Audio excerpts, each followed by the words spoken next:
Well,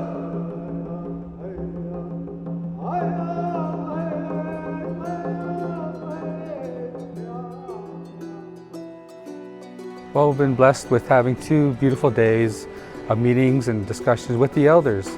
The purpose is to bring our children home, and doing that in a cultural, through ceremonial ways that we can use with the elders' wisdom to keep our children home.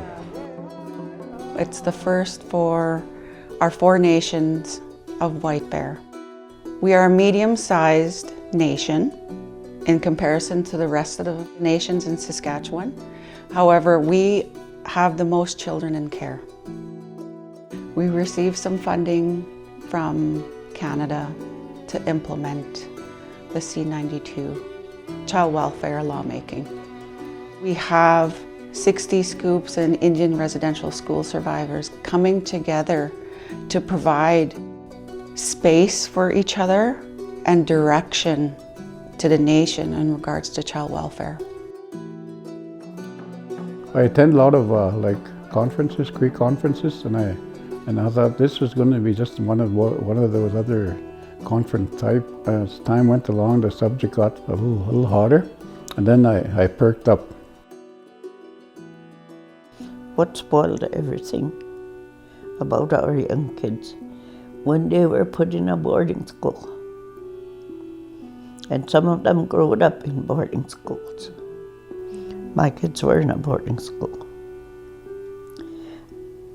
Not one of them understood an Indian way, and not one of them.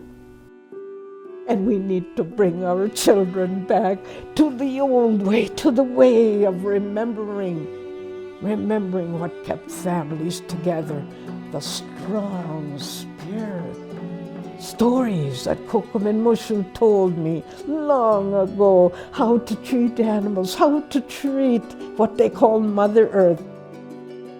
Well, they taught me how important the matriarchs, our grandmothers, our grandfathers, how important it is to involve them, how important it is that they help raise the child, our language, our culture, our ceremonies with the child as well. So learning from them every day is important, and being involved with the children is important.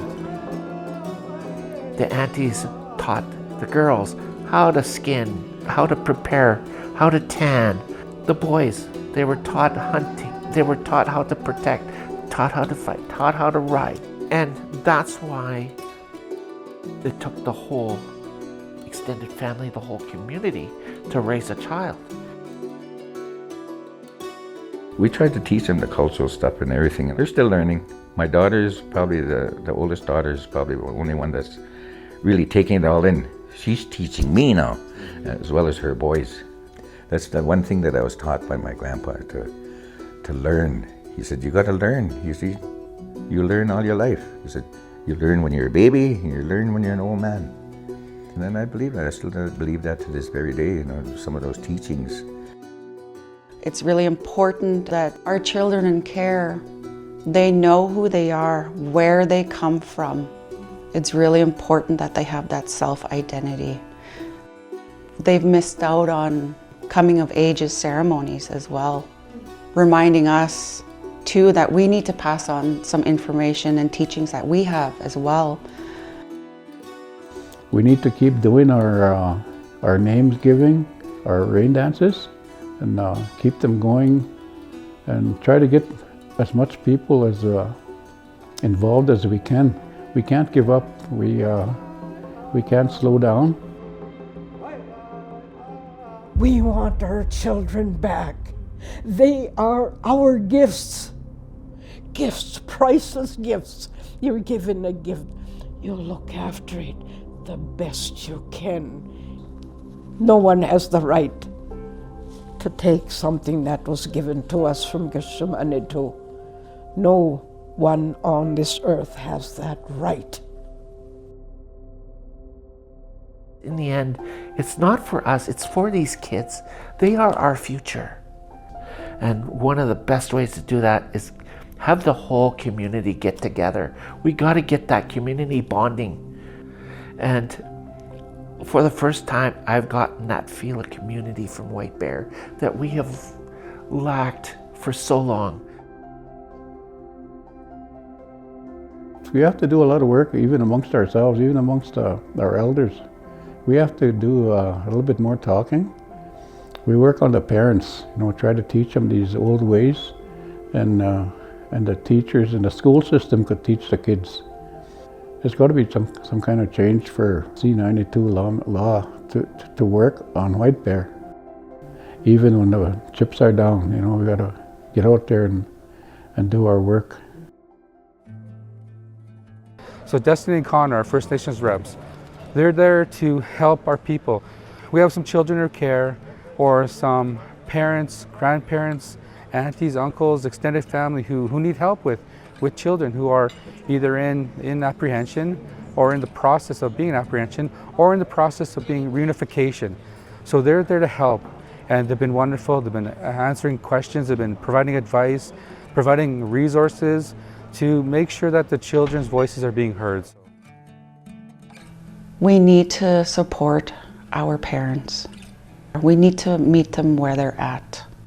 And does that mean we go visit someone in their home, in impoverished place in the city? Yes, it does.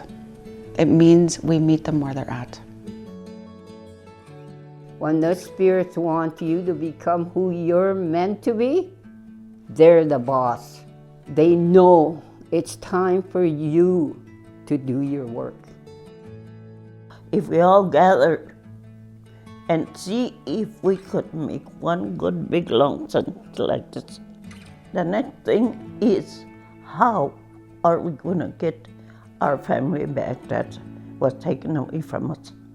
But the government, maybe he might be turning around and fight us back. He's not going to just lose out. If we could stand together and make this one big story or what we're fighting over, well, maybe we can make the go of it.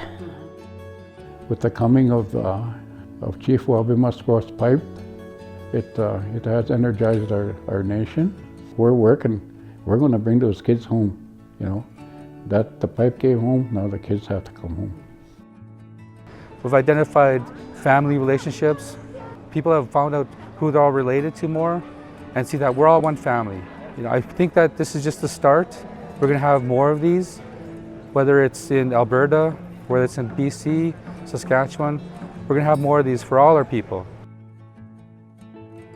We talk about the kids that are in care, the ones that are hurting, the ones that are lonely. Just know that you have family. You may not know us all, but we love you. We're never alone. Even in the most difficult times in this world, sometimes we will stand alone, but we're never alone. We need to start practicing respect and love. And this is where we're going to make change. We're driving our own ship, and everyone's on board. And this is what I love.